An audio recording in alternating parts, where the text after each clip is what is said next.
Alright, let's start off by saying Barakatah Yahweh, Ba Hashem Yahweh Shai, Ba Hashem Kodash. Welcome to another live lesson. The name of this one is Many Great Miseries in These Perilous Times.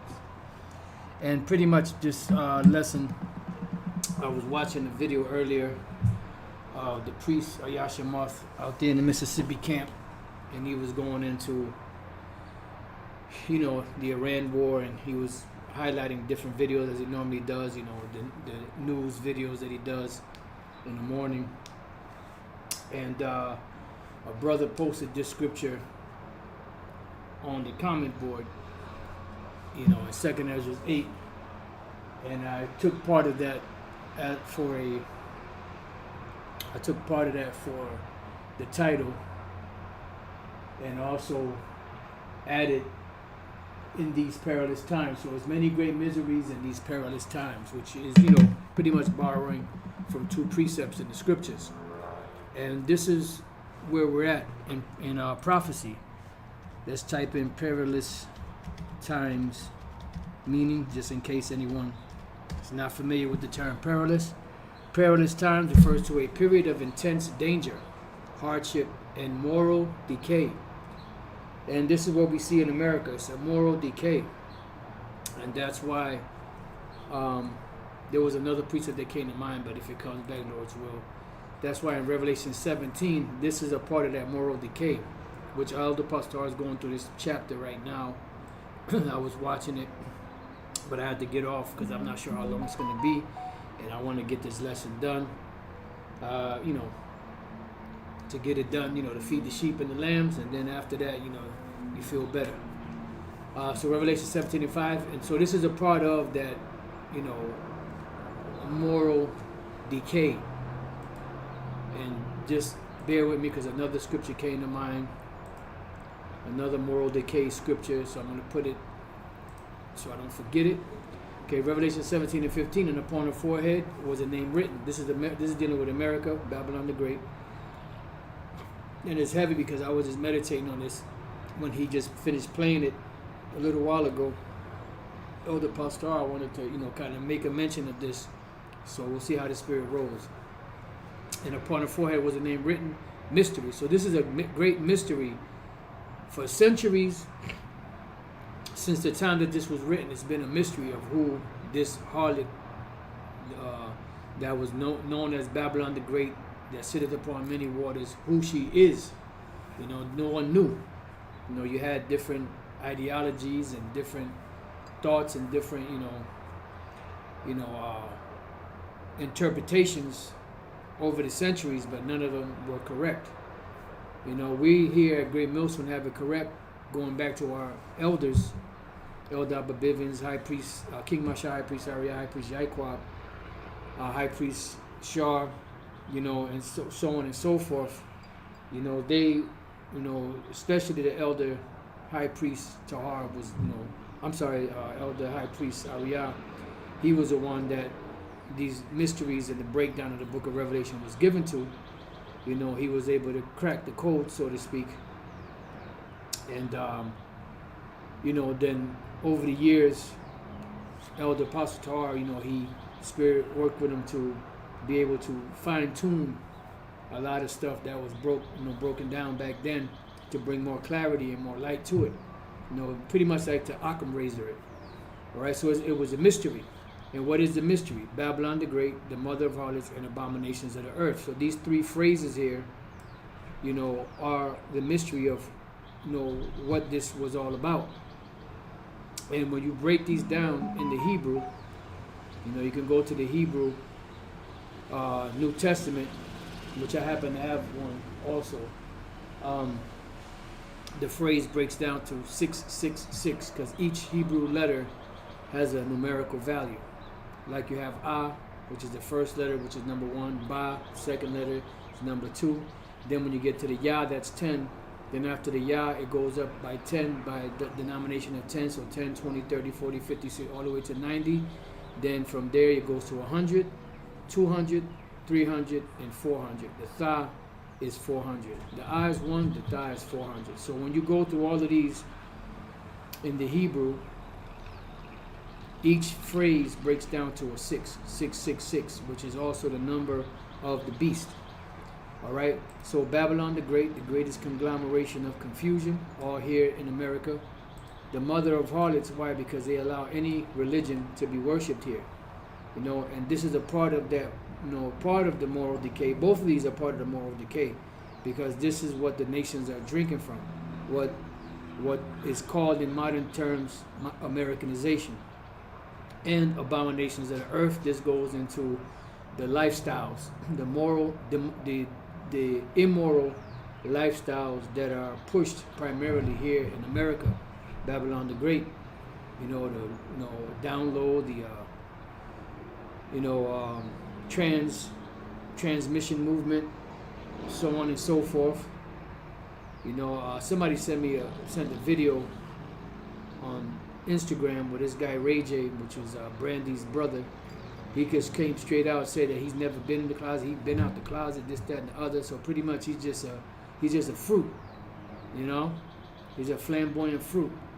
So this is the depraved, immoral behavior and spirit that America pushes, which goes hand in hand with Isaiah 19:14. The Lord hath mingled a perverse spirit in the midst thereof. And what is a perverse spirit? Something to turn back.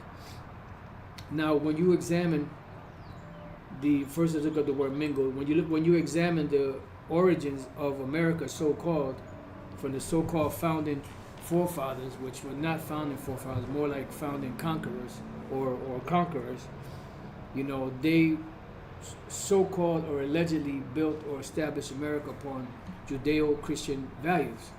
And when you read the Bible, this is where you would get your Judeo-Christian values from. And there are clear indicators in there that says that a man's not supposed to wear the garment of a woman, and vice versa. There's not supposed to be adultery. There's not supposed to be same-sex marriages or same-sex, a man and a man's not supposed to be together, neither a woman nor a woman. That's unnatural. That's why a man and a man get together, they don't produce nothing but disease and confusion. Same thing with a woman and a woman. But the crazier thing with a woman and a woman, they need, a toy for penetration, because they can't penetrate each other with what they got because it doesn't match.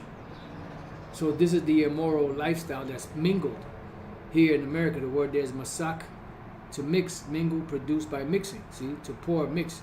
So the Lord has mixed or mingled a perverse spirit in here in America. And what is that perverse spirit? Well, you hit the word perverse, ayam, distorting, perverting, warping. When something is warped, it doesn't, function properly. When something is distorted, it's hard to read or it's hard to function.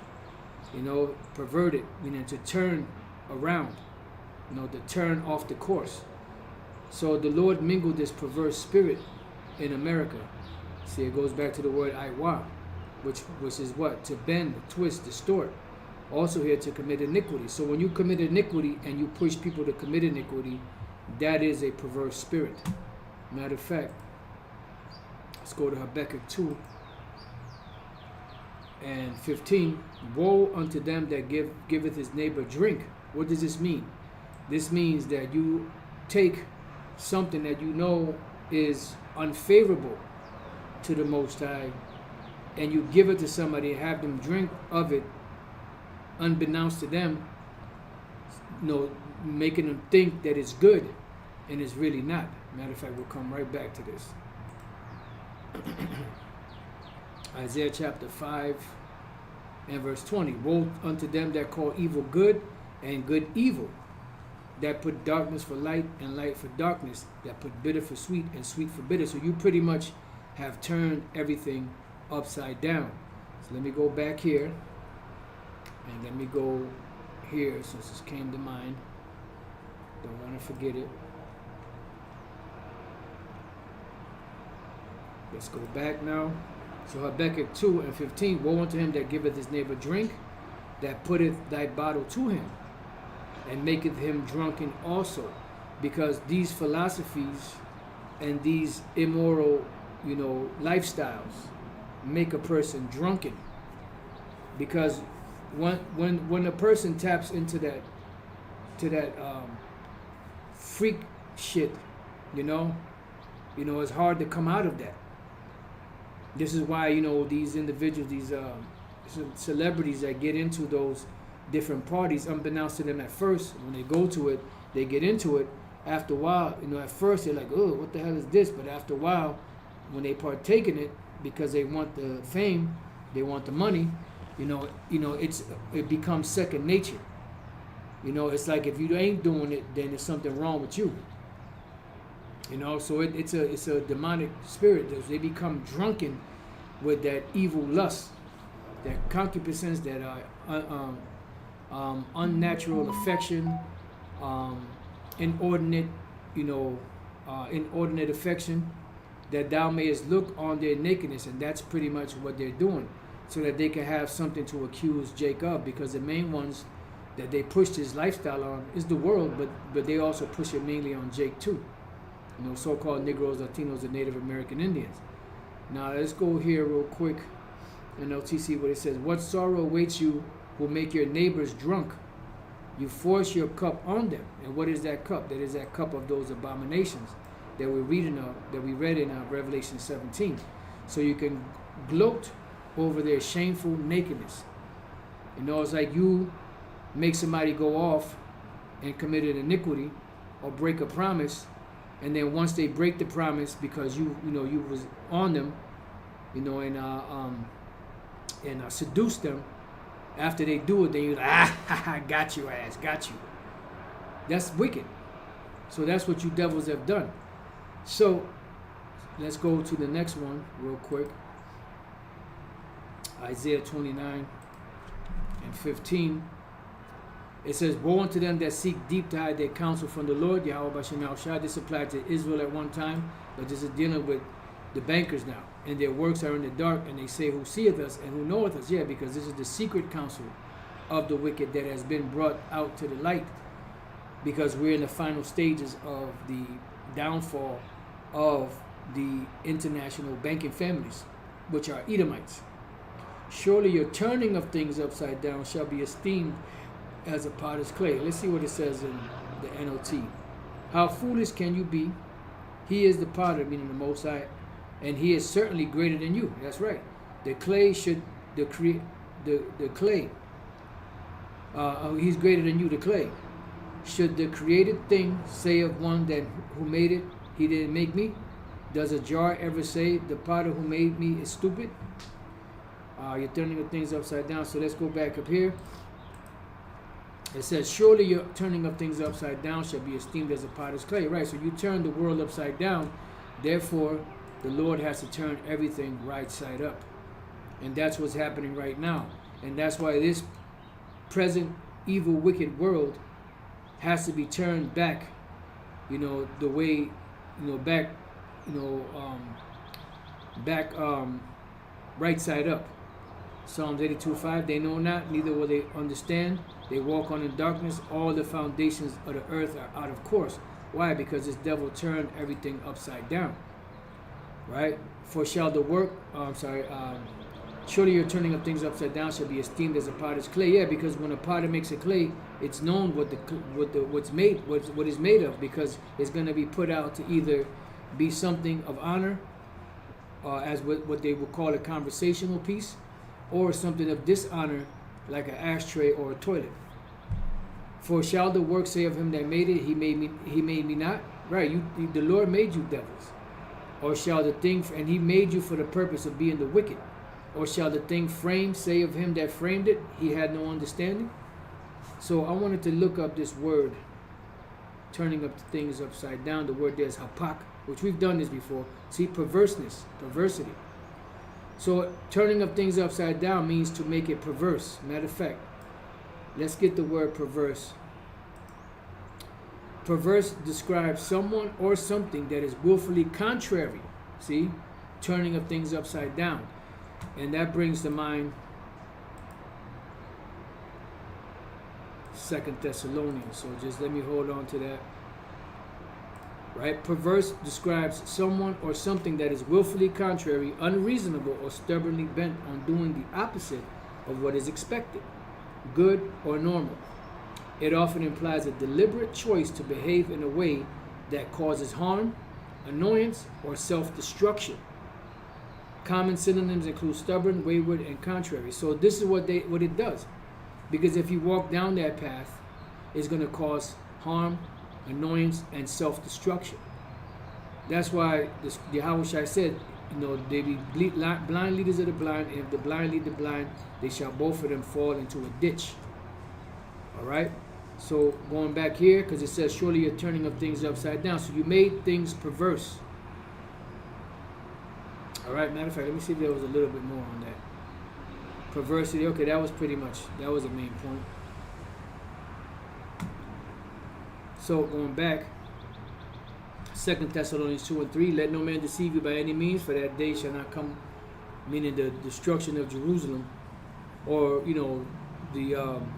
pretty much the ushering in of the destruction of Jerusalem, except there come a falling away first, and that man of sin be revealed, meaning Yahushua coming back, because Jerusalem had to fall, but Yahushua wouldn't come back at that time. It would be way later in the future, which we're in the times right now, that the Messiah Yahushua is about to come back. All right? So this is why the Apostle Paul said, let no man deceive you. That Yahushua said that they say he's in the desert, go not, something along those lines. So it goes on to say, except there come a falling away first, that goes into 70 AD, and that man of sin be revealed, which is who? Esau, the lawless man, the son of perdition, because from the time that America was,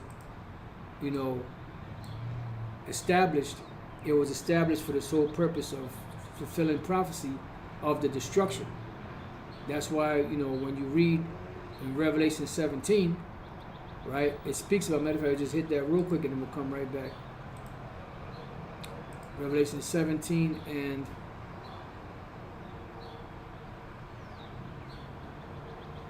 then I'm going straight to the 11th verse. And the beast that was and is not, which is America, even he is the 8th and is of the 7th, because America hails from all 7 of those major so-called European empires. The Greeks, the Romans, the French, the Spanish, Germania Major, Germania Minor, and Britain. Those are the 7 that America stemmed from. And America encapsulates all of those empires in one. And then when they would be established, what would happen? When they would come into power and goeth into what? Into perdition, meaning into destruction. So that's what they are going into destruction for, because it's prophecy. And on top of that, everything else that they've pushed on the world, and the murders and the thefts and the rape, all of that, the PDF file stuff, all of that is all going to play a major part in their destruction. And that's why right now all of these things are being revealed, because the Lord is at the point where he's revealing this devil prior to him judging him, so that the world can know when America's judged, they'll know why America was judged.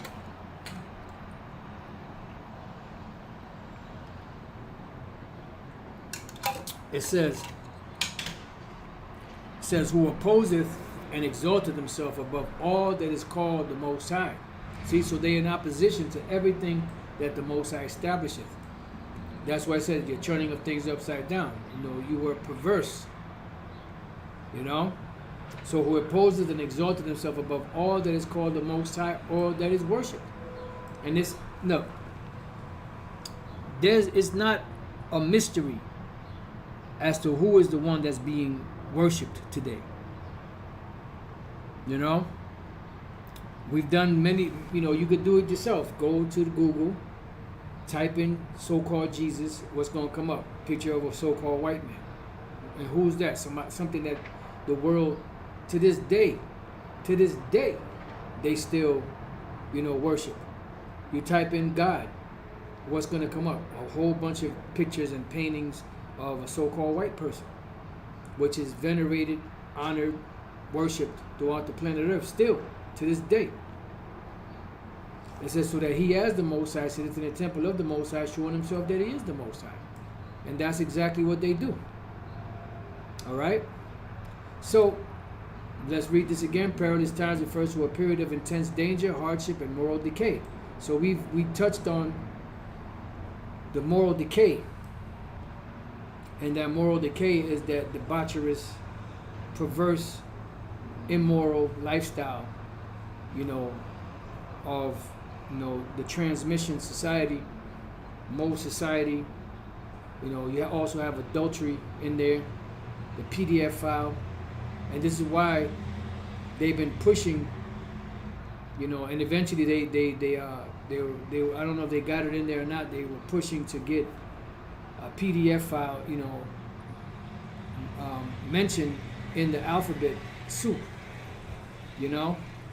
because eventually those that are running the world, this is what they do. This is what they like. This is what turns them on. So they want the world to be, to go along with that, because they want to feel comfortable in the new world that they're bringing. So you have hardships, which are perilous times, and intense danger. And right now the hardships, are being felt because of, everything that you see going on around the world. All these different wars are causing hardship. There was already hardships going on from the pandemics and everything going on for the last 6 years, and now this war is causing even more hardships, because it's causing a depletion of the supply chain, or a depletion of the supplies of oil that most people need for everyday things like gas, so on and so forth. So it's causing hardships, and it's going to get harder. Just from when the war started about 10 days ago to now, the gas has gone up 30, 40, 50 cents. And that's a big jump, well, within just a week or so. I mean, it's one thing to go up maybe a cent here and there, but when it goes up like that, that means that, they're pumping up the prices, because you're going to have something called supply and demand. And that supply and demand, leads to price gouging, which is really illegal, but they're going to do it anyway. And you have the intense danger. All right? It says famously described in 2 Timothy 3:1 as the last days preceding significant upheaval or divine judgment, derived from the Greek kalepos. It signifies fierce, difficult, or savage times marked by social, spiritual, and physical risks. And that's it. Because it's going to be marked, the savage times marked by societal, spiritual, and physical risk. Right, because I believe that's Isaiah 59. Nope, Isaiah 29. Let's see. I'll start at 19. The meek also shall increase their joy in the Lord Yahweh B'Shem Shai, and the poor among men shall rejoice in the Holy One of Israel. For the terrible one is brought to naught, right? Because Esau, the only way that, any form of peace can happen on the earth for good is that this devil has to go. Beginning with the small hats, the Amalekites. They have to go. They are the problem. Doesn't matter if you give them what they want. They're still going to be devious. They're still going to be wicked. They're still going to be evil. They're still going to find a way to not be happy or be satisfied. That's how these devils are. For the terrible one is brought to naught, and the scorner is consumed, and all that watch for iniquity are cut off. And this is what we're waiting for. The change of guard. Yahweh Shai's kingdom being established. The righteous kingdom that Yahweh promised would be on the planet Earth. Because if this one doesn't go down, then the next one can't come. That make a man an offender for a word, see? And lay a snare for him that reproveth in the gate, which are the prophets, and turn aside the just for a thing of naught. Yeah, and that's what you do. I want to see what it says in the NLT. Those who convict the innocent, yeah. Why? Because they make a man an offender for a word. So what we're speaking is going to cause, savage times marked by societal, spiritual, and physical risks. So the spiritual risks are what? Anyone that speaking against this society, and like we are saying that Yahweh Shai is coming back to take his rightful place on the throne, will become, a enemy of the state, because they're going, steam full ahead with their agenda. So it says, those who convict the innocent by their false testimony will disappear. A similar fate awaits those who use trickery to pervert justice and who tell lies to destroy the innocent. Yeah. So this is what these devils are going to do, but the Lord is going to make them disappear. And the ones of them that do survive around the world, and especially those international banking families, are going to be the first in line to go into captivity, into slavery. That make a man an offender for a word, and lay a snare for him that reproveth in the gate, and turn aside the just for a thing of naught. So like I said, the scripture, that's going to be highlighted mainly in this lesson, is the one that a brother, I don't remember the brother's name, posted in the priest Yashamov's live today on the news thing, which is this 2 Ezra 8:50, which happens to be Elder Apostle Rakad, one of his favorites. It says, for many great miseries shall be done to them that in the latter times shall dwell in the world, because they have walked in great pride. So why is this going to happen? Because of the prophecies that are going to be happening, the perilous times that are going to be happening, the times that we're living in. Let's go to Ephesians chapter 5 and 15. It says, see then that you walk circumspectly, not as fools, but as wise. Right, and this is why this is not the time to be going into super crowded places. And if you do happen to go somewhere, get in, get out. Because you don't never know what's going to go down. I mean, the Lord is with us, but the scripture also say, tempt not the Lord. So you go to certain places, you get in, get out. Redeeming the time. Why? Because the days are evil. And the redeeming of the time is also like measuring the times diligently, because we say, okay, now is our salvation nearer than when we believed. When you see these things come to pass, then look up, for our redemption draweth nigh. NLT, make the most of every opportunity in these evil days. Making the most of every opportunity because the days are evil, right? So redeeming the times, we know what times we're in, and the scriptures tell us, look, using this world but not abusing it. So get in and get out, because there's a lot going on, and we're in those perilous times. And remember, for I forget how many years that was, you had Biden that had the borders open, so you had all kind of individuals coming through here from all different nations. The age of military men in their vigor. So you have all different types of individuals here on the soils of America that came through those borders, through the Darien Strait, and they're here. You got a lot of sleeper cells, individuals waiting orders, so you don't know what's going to happen or when it's going to happen. So it's best to avoid, these different major crowded places. Now, as far as, going to the store to get food and all that, that's the different story. You just got to get in and get out. But at the end of the day, like going to like a football game or basketball, something like that, that's that's not advised. I mean, you do what you got to do, but that's not advised, especially not in these times. All right.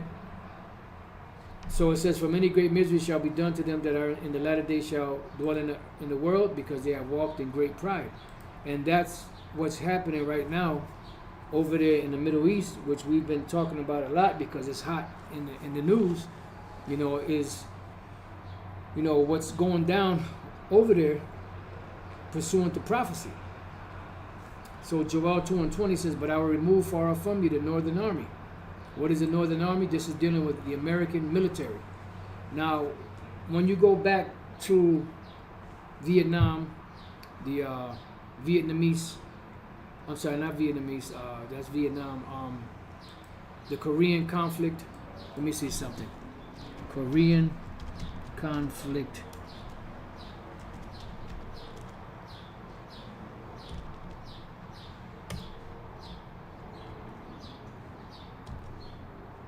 Military.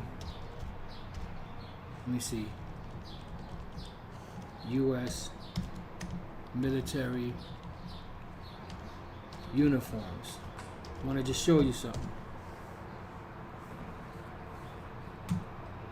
Images. So this is what the Korean conflict, I believe that was in the 1950s if I'm not mistaken, and these were the uniforms. Standard, green,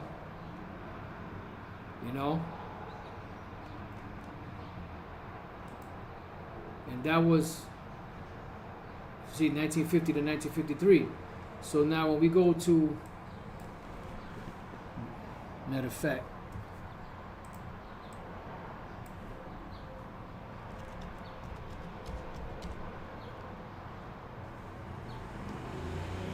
let me try this. Vietnam War, U.S. military.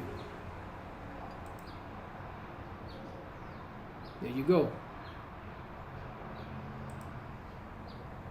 Still similar, to the ones from the Korean conflict.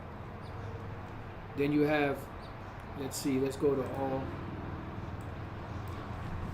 What year were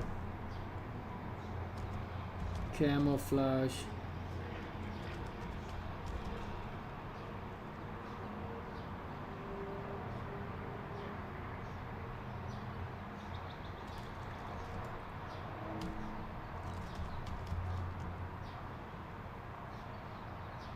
What year did camouflage come out? Hopefully the military camouflage was officially developed and introduced during World War I with the French Army establishing the first dedicated camouflage unit. We want to deal with America. What year did the camouflage uniform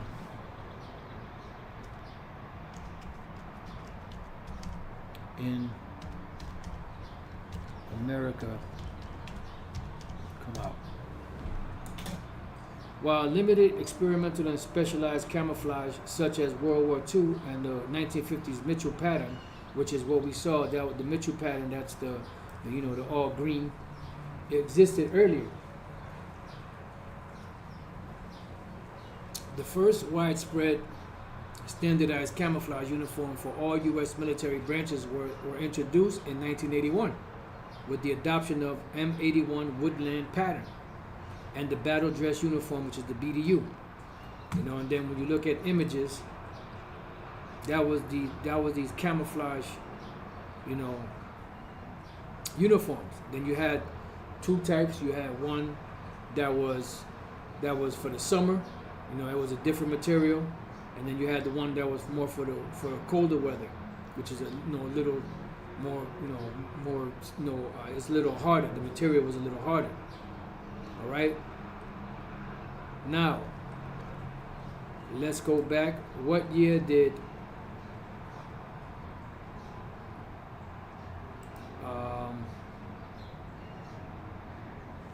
desert camouflage uniforms in America come out? See? The first standard U.S. desert camouflage uniforms, known as the 6-color chocolate chip desert battle dress uniforms, was introduced and issued in 1981, right? Developed in the 1970s for Middle Eastern environments. It was later replaced by the 3-color desert camouflage uniform DCU in the early 1990s. Why? Because in 1990, that's when you had something called Desert Storm. First it was called Desert Shield. Operation Desert Shield, August 7, 1990 through January 17, 1991, was the initial U.S.-led coalition buildup in Saudi Arabia designed to deter further Iraqi aggression after Saddam Hussein invaded Kuwait on August 2nd, 1990. You see? So where was it? In Saudi Arabia. So who went there? The American military. What did they wear? They wore the desert camouflage. Why? Because they were going to be in the desert. You couldn't wear a green camouflage in the desert. It won't work. So this came out, not in the 80s, but then it was really reintroduced again in the 1990s. Because why? They took the Northern Army, which is the American military, and brought them where? Brought them over there to what they call the so-called Middle East.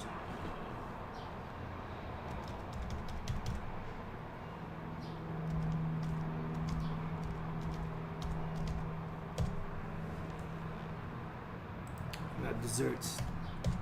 Desert. Boom. There we go. This is that area. This is what you call, Havila. Scriptures call this Havila. And this is the Red Sea, and this is the Persian Gulf. And then you have the Euphrates River that runs through here, and the Tigris River that runs on the eastern side of it. And the Euphrates River is a major river in end time prophecies. All right? And when you go back here, you see desert. And this is why you had to have a uniform that would be able to blend in with this terrain. You couldn't go in there with the regular green, army uniform, because you would stick out like a sore thumb. So this is where they're amassing at. This is Iraq. You have Iran on this side, right? You have Kuwait there, Qatar, United Arab Emirates, which all of these got blown to hell. The bases of America got blown to hell. You got Oman, Yemen. This is all a part of that prophecy. And the soldiers are going to be all in this area here, all throughout here, all in these regions. Why? Because this is the final, destination for the military men of the world. So when we go to Joel 2 again, but I will remove far from you the Northern Army, which is the America, and will drive them into a land, what? Barren and desolate. Now when you look up this word barren, the word is tazayah, dryness, drought, desert. So what does that look like? That's this right here, the desert. Which is where? Right there in Arabia, in this region. Right? And then it says desolate, shamamah, devastation, waste, desolation. Yeah, because eventually they're going to be destroyed there. All right? And when you go out there, there's nothing there. So if you don't have any supplies, if you don't have any water, and you're cooked out here. And this is why you have camels that have humps. Some of them have 2 humps, some of them have 1 hump, because they're known as they're like a desert horse, because these humps is where they store their water. So when they get thirsty, that's where they drink, because there's no watering holes out there. Water out there is very limited, and you have to really know where to look to be able to get it. So the Lord drove the U.S. military over to that desert land. All right? It says, with his face toward the East Sea. Now the East Sea is a representation of the Euphrates River. All right? Now the Persian Gulf plays a major part in it because it's in that area, but really that's talking about the Euphrates River. All right? Because the Euphrates River plays a major part in end-time prophecy, as you can see here. That's the Euphrates River, which is not a really good one. Let me try this one. Hopefully this will be okay. Yeah, this is pretty good. This is the Euphrates River right here. And it dumps into the Persian Gulf, so this is all a part of it. And I'm going to show you that. When you go here, the East Sea, right? Because we're going to deal with the East Sea part. The word there is yum, which is the word for sea. But if you look here, Sea, Mediterranean Sea, Red Sea, Dead Sea, Sea of Galilee, Sea General, Mighty River, Nile. See, so the Nile is also, you know, the Nile is also identified as a sea. So just like the Euphrates River is also identified as a sea, because it's that body of water that plays a major part in end time prophecy, and that's why the Lord and Yahweh Bashim Al-Shai and all his wisdom didn't allow anyone at any time in history, going all the way back to the creation till now, to change the name of the Euphrates. All the other names of the other rivers have been changed. Tigris, you know, the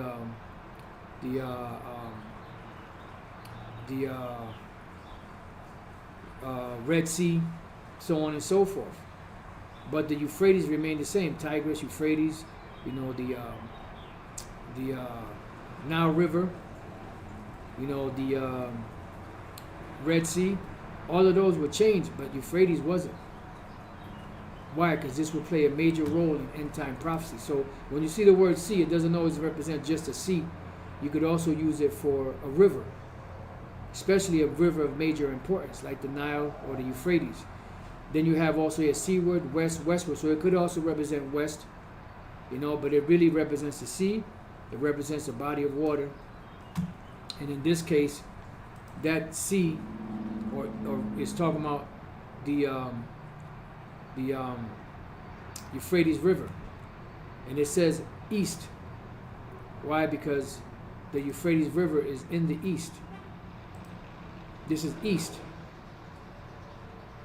And the further you go this way is even further east. And then the Tigris is even further east than the Euphrates. And then you have Iran right here. So then you have, then it says with his face toward the East Sea, the Euphrates River / Persian Gulf, and his hinder part, meaning the back part of him, toward the utmost sea. And what is that utmost sea? The utmost sea is the Red Sea.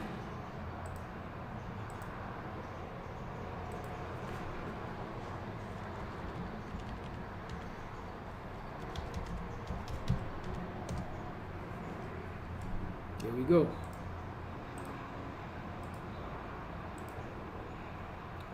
Hey, when it's see let's see this one. Yeah, I don't like when it's let's try this one. It's gonna be small. Nope.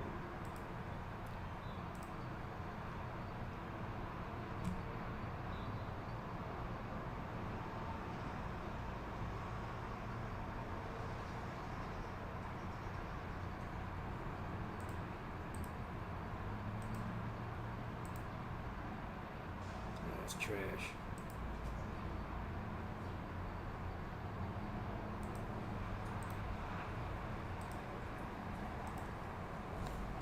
Let's see this one. All right, that's okay, I guess. See, that's the Red Sea, and that's the Euphrates River. This is the utmost sea, because this is the sea that's directly behind the Euphrates River and the Persian Gulf. So all of this here, you know, plays a major role in end time prophecy. Right? It says, and his stink shall come up. Why? Because of all the dead soldiers. And his ill savor shall come up because he have done great things. So that's where we're at in prophecy. You know, and then you have, you know, Russia in the background, you know, licking their chops, you know, and China too. They're willing to help Iran if they need it. No hesitation. But Iran said, "Now we got this right now. It just keeps supplying us the intel and the, the arsenal we need, and we got it." And you have a country that's a fifth the size of America, and they're giving America such a hard time, and they're making America look bad. That's why Taco, you know, he wants to tap out. He wants to figure out, you know, a solution to this whole problem. He wants it to end, because he thought he was gonna have another Venezuelan moment. But he was wrong. He was really wrong, G. Inside joke. He was wrong.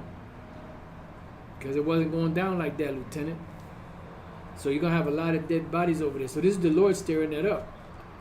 So like Elder Pastor has been saying, this guy Taco, he just acts on impulse. He's a big overgrown 80-some-odd-year-old spoiled brat.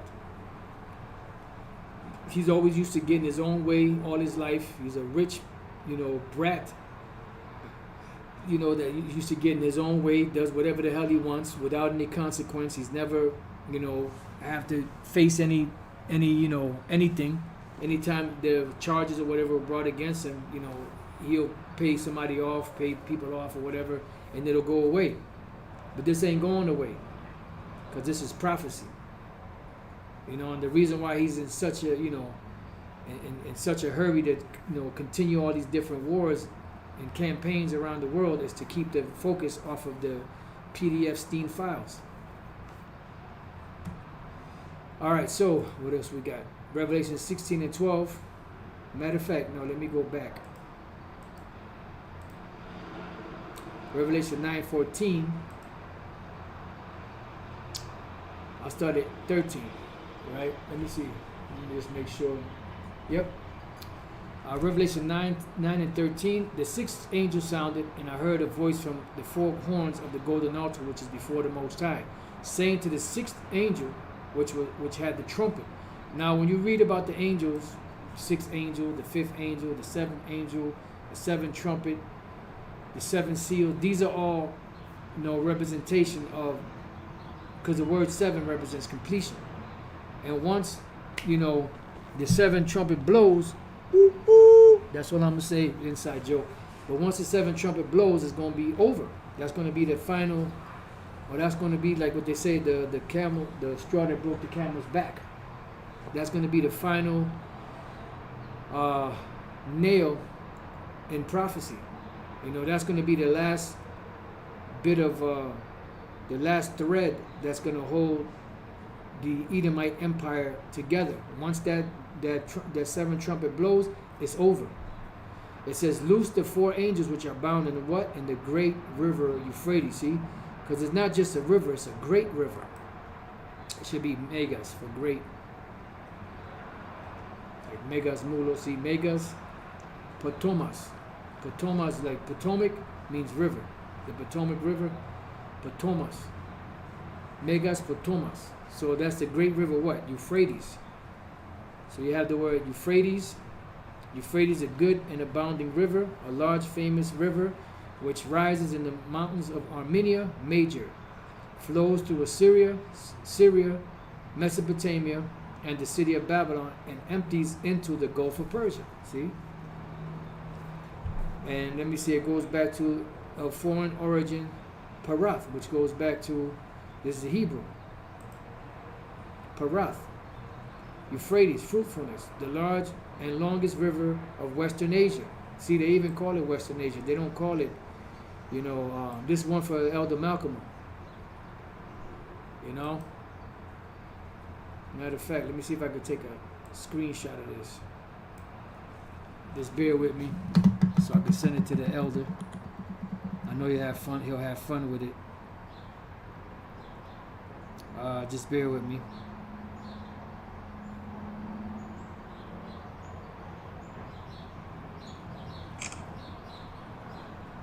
No pictures, no pictures. Oh, man.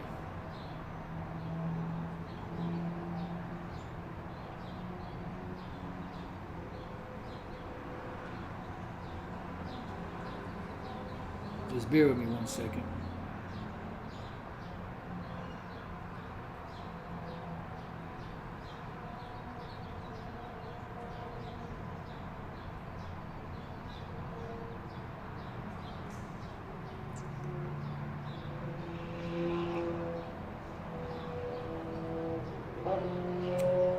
I guess it ain't gonna work.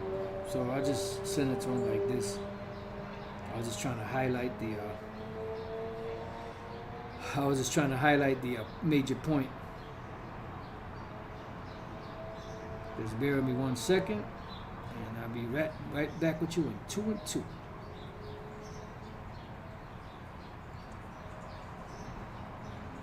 All right. So Euphrates goes back to the Hebrew word parath. The largest and longest river of Western Asia, and that's, I know he's gonna have a ball with that. Rises from the two chief sources in Armenian mountains and the Armenian mountains and flows into the Persian Gulf. And that's pretty much it. So let's go back. So it says once again, saying to the sixth angel which had the trumpet, loose the four angels which are bound in the great river Euphrates, and that's where you see a lot of this stuff going on over there in the Middle East, and it's been going on going back to the 50s and even prior to that, but mainly like in the 50s. Actually, no, yeah, with with the Shah of Iran and all of that. So it's been building up, especially into the 80s and 90s into the present. It says, and the four angels were loose, which were prepared for what? An hour and a day and a month and a year for to slay the third part of men. So this hour and a month and a year, this is, in an appointed time, for this prophecy to take place. It's only going to take the Lord 1 hour to take out America because of this whole conflict that's going on over there in the Middle East. It says, for to slay the third part of men. And what are the third part of men? This is a representation of the wicked. Because the men on earth are broken up into three classifications. You have the sons of God, which are the Israelites. You have the sons of men, which are the other nations. And then you have the sons of the wicked, which are the Edomites. Okay? They go back to their daddy Esau. So that's what's ruling right now, the third part of men. And then the third part of men that's ruling is really the very top, what they call the 1%, the international bankers. All right? And this goes into, the missiles and all that. So we're just going to move on. Go to Revelation 16. And 12. It says, and the sixth angel poured out, so it's sixth angel again. So this is pretty much dealing with the same situation. And this is going to go into it more, give you more detail. Because when you go back to Revelation 9, as you continue reading on, in verse 16, it says, and the number of the army of the horsemen were 200,000 thousands, and I heard the number of them, that's 200 million. And it goes on to describe the missiles, but parabolically, symbolically. So when we go here, Revelation 16 and 12, and the sixth angel poured out his vial upon the great river Euphrates, and the water thereof was dried up, that the way of the kings of the east might be what? Prepared. So the kings of the east are being prepared, just like in Joel 3, prepare war. Wake up the mighty men. It says, and I saw three unclean spirits like frogs come out of the mouth of the dragon. So these three unclean spirits, it goes into, the ancient Roman Empire, NATO, and the Vatican. But also you could deal with, the Pentagon, which is the military might, London City State, which are the Pentagon that's connected with DC, which is the military might, the London City State, which is the financial capital, and the Vatican, which is the so-called spiritual, capital. All right, and that's what this is speaking about. For they are the spirits of devils working miracles, which go forth unto the kings of the earth and of the whole world to gather them together to the battle of the great day of the power Almighty. Right, because it's them that's controlling everything behind the scenes. You got the small hats. You have the Rothschilds that their seat is in London, in England. They're the financial backing. You have America, that's the military backing, and then you have the Vatican, that's the spiritual, so-called spiritual backing or the religious backing.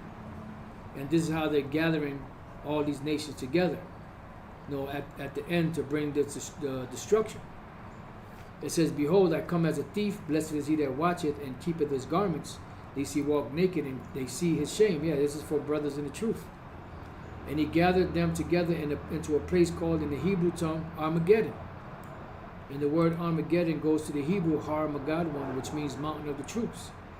And when you look up that word Armageddon or Armageddon in the Greek, it goes back to what? Hebrew origins. Har, which is mountain, hill, and Magadwan, they say is the hill of Megiddo, which it speaks about the hill of Megiddo, but Magadwan is a compound word when you break it down. You know, you have Ma is of or from, and then you have Gad, which is pretty much troop, because you have here to penetrate, cut, attack, invade, to gather in troops or crowds. See, so the Gadad or Gad, you know, is troops. See, Gawad to invade, to attack, and here also when you hover over it, invade with troops. And then the Ma in the beginning of a word, if it's not connected to the word, is of or from. So mountain, Har, mountain, Ga, Magadwan, of the troops. Mountain, Har, Ma, of or from, Gadwan is troops. Because Gad is troop, and the one at the end makes it plural. Har, Magadwan, mountain of the troops. All right? And that's what they're being gathered over there for. And they just so happen to be in the desert. And they just so happen to be around the area of the Euphrates River. Why is that? Because it's prophecy. You know, as the name of the lesson is, many great miseries in these perilous times. Why? Because it's a great time of prophecy. The only thing holding everything back is the implementation of their microseum, which is also trending on the news. You know, there's all kind of stuff going on behind the scenes. There's all kind of stuff going on in the news that brothers keep continuously watching and reporting.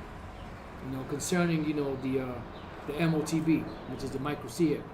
So it says, verse 17, and the seventh angel poured out his vial into the air. So once the seventh angel sounds, that's it. And there came a great voice out of the temple of heaven from the throne saying, it is done, meaning it is finished. The end is come. Now once it's done and the end comes, that's when all hell is about to unleash. Those missiles start flying. The lasers from the chariot start, scorching. And I'll see then the seventh poured out his bowl into the air, and a mighty shout came from the throne in the temple saying, it is finished. Yeah, see? So it is finished. And when it's finished, it says what? And there were voices and thunders and lightnings, and there was a great earthquake. So what's going to cause this great earthquake? Those missiles pelting down on the soils of America and wherever they hit, in the land of Israel, and if they happen to hit anywhere else on the planet, all those missiles hitting, the impact is going to cause the whole earth to rock to and fro. Why? Because this is the indignation of the Lord. This is the final judgment for the heathen empires, with Esau being at the helm. It says, in the great city, which is what? America was divided into three parts, which we spoke about the three parts, and the cities of the nations fell. Why? Because not only is America going down, but all rulerships of the planet are going down. Let's get real quick Revelation 11 and 15. And the seventh angel sounded, and there were great voices in heaven, saying, the kingdoms of this world are become the kingdoms of our Lord and of his anointed, and he shall reign forever and ever. So there's going to be a great translation.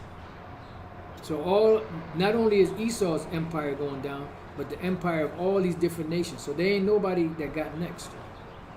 Ain't no Russians going to rule for a few ticks. Ain't no Moabites going to come in there and take over. Ham, none of these nations. They're all going down, and they're all going to go into captivity. And great Babylon, which is America, came in remembrance before the Most High to give unto her the cup of the wine of the fierceness of his wrath. Right. And what is that? That's their missiles. Let's go to Psalms 75 and 7. 8. For in the hand of the Lord Yahweh Bashem Yahushua there is a cup, and the wine is red. It is full of mixture, and he poureth out of the same. But the dregs thereof, all the wicked of the earth shall wring them out and drink them. So this is a reference to those missiles, to the final judgment of the Lord.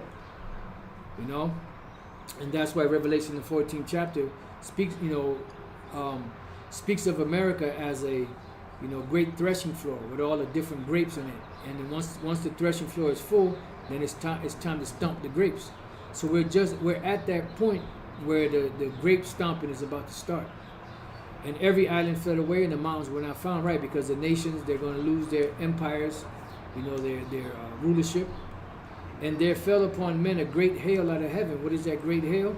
That was those missiles pelting down on the earth. Every stone about the weight of a talent, which is about anywhere from 75 to 100 pounds. And men blasphemed the Most High because of the plague of the hail, for the plague thereof was exceeding great, right? Because there's nothing you could do. You can't hide from it. There's no shelter deep enough, especially if you're here on the shores of America or the land of Israel. There's nowhere you can hide. So it's going to be a great perilous days. So many miseries. And those miseries are going to be ramping up now in the time of Jacob's trouble. With these economic hardships. Jobs are being lost left and right. They ain't really creating any new jobs like that. The jobs that are being created are pretty much not enough to fill the amount of people that are unemployed. So it's getting bad. It's only going to get worse. And the worse it gets, the closer we get to getting up out of here. So with that, I pray that you brothers and few sisters have been edified. Till the next time I say, Shalom.